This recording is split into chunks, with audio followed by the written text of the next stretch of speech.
For 40 years, Robert Harris woke up at 5 a.m., worked double shifts, and saved every penny for his family's future. He never took a vacation, never complained, and never broke a promise. But when age caught up with him, his wife left, his kids abandoned him, and everyone said, "You're old now, Dad. You're no use anymore." He signed the divorce papers with trembling hands. Then that very night, the lottery numbers blinked on the TV screen. Robert froze. His ticket matched every number. And that moment changed everything. Before continue the story, please like and subscribe. Robert Harris worked every single day for 40 years. Same garage, same smell of oil, same dirty uniform. He never complained.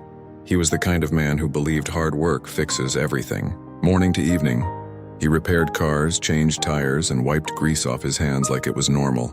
He started working when he was 18. Now he was 62. Nothing much had changed, except his body. His knees hurt, his back stayed stiff, but he still showed up. He didn't know any other way to live. His wife, Linda, stopped caring years ago. She used to wait for him at the door. Now she just sat scrolling on her phone or watching TV. She'd say, "Robert, I'm tired of this life. You've worked all your life and we still don't have anything to show for it." Their son, Mark, barely called. His daughter, Jenny, only messaged when she needed money. Robert always sent what he could. He didn't say no, even when he had to skip meals. Every Friday on his way home, he bought one $2 lottery ticket. Same shop, same number.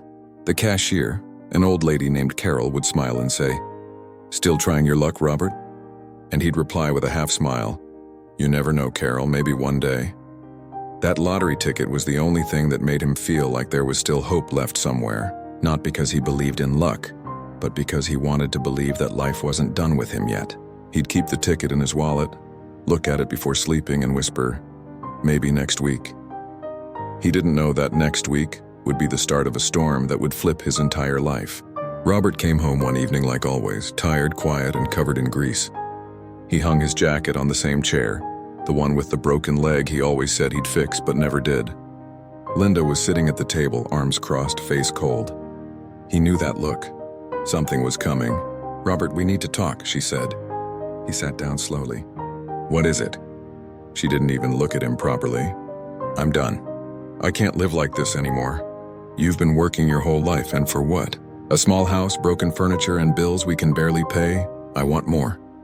Robert looked down at his hands, rough, cracked, blackened from oil. He'd built his whole life around those hands. "Linda, everything I did was for us. For the kids. I tried." She shook her head. "Trying doesn't pay the bills. I want a real life, Robert. I already talked to a lawyer. I'm filing for divorce." He didn't argue. He didn't shout. He just stared at the floor for a long moment and said quietly, "If that's what you want." Later that week, his son called. "Dad, look, we can't help you anymore. You're old now. You should just rest or something." Rest, the one thing Robert never got. His daughter stopped replying to his texts. The silence hurt more than any word could. A few days later, Linda handed him the divorce papers. "It's better this way," she said. He signed them without reading. "I hope you find what you're looking for," he said, folding the paper neatly. That night, he sat alone in the kitchen. No wife, no kids, no noise. Just the sound of the fridge humming. He took out his old wallet and looked at the lottery ticket he'd bought that morning. "Guess it's just you and me now," he muttered. He had no idea that this was the last night he'd ever feel poor again. Robert moved out the day after signing the divorce papers. He didn't take much, just his work jacket, a few shirts, and his old wallet. He rented a small room at a cheap motel on the edge of town, the kind of place that smelled like cigarettes and silence. But he didn't care. He just wanted peace. That night, he sat on the bed eating noodles from a paper cup, the TV on just for background noise.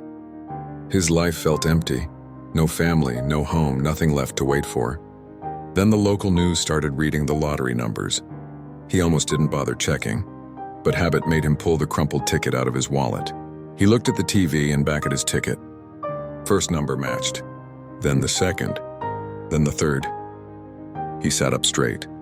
His heart started beating fast. He read it again, the fourth match too. His hand began to shake.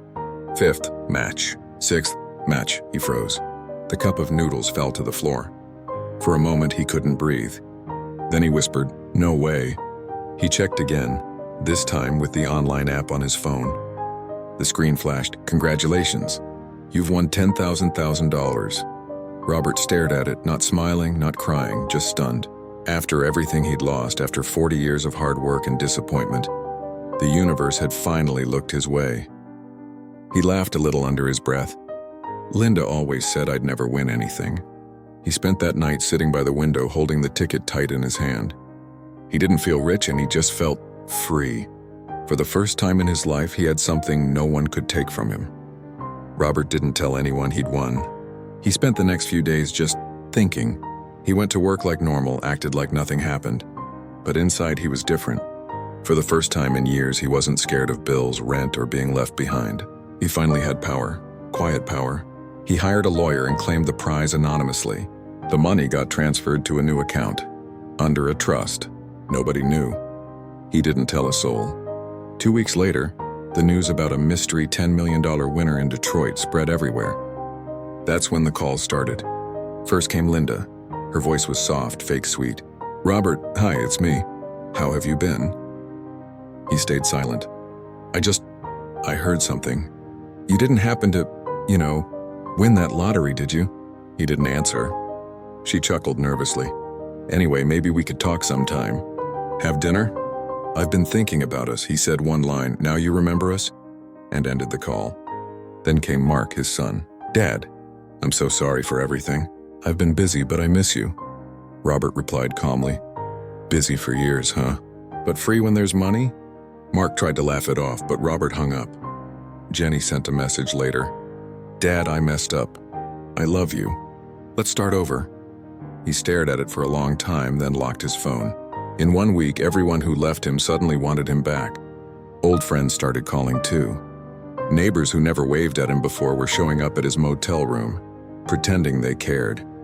Robert didn't feel angry, just tired. He finally understood when you're poor, people see through you. When you're rich, they see you. That night, he stood outside his motel room looking at the city lights and said quietly, "Funny how love shows up faster than an ambulance when money's involved." It had been a month since Robert claimed the money. He moved out of that motel and rented a small apartment near the lake. Quiet area, no drama, no memories. He bought a used car, nothing fancy, and started going for morning walks. He didn't want attention, he just wanted peace. One morning there was a knock on the door. He opened it and froze. It was Linda. She looked different, well-dressed, makeup done, fake smile. "Robert," she said softly, "you look good." He didn't respond, just stepped aside and said, "If you came to talk, make it quick." She walked in, acting nervous.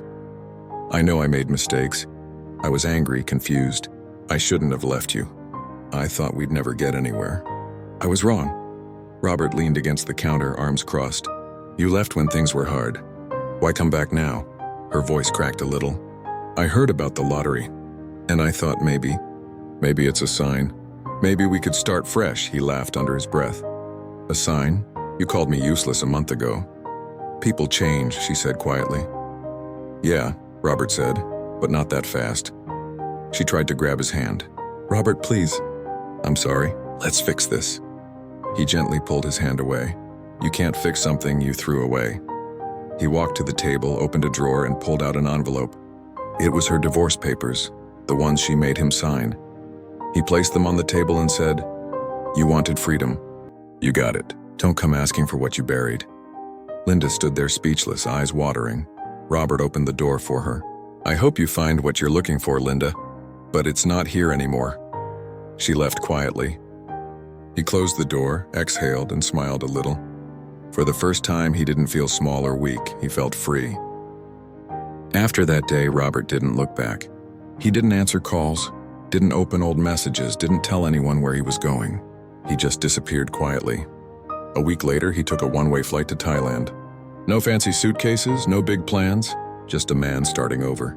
When the plane landed, he felt something he hadn't felt in years. Peace. No one knew him there. No one judged him.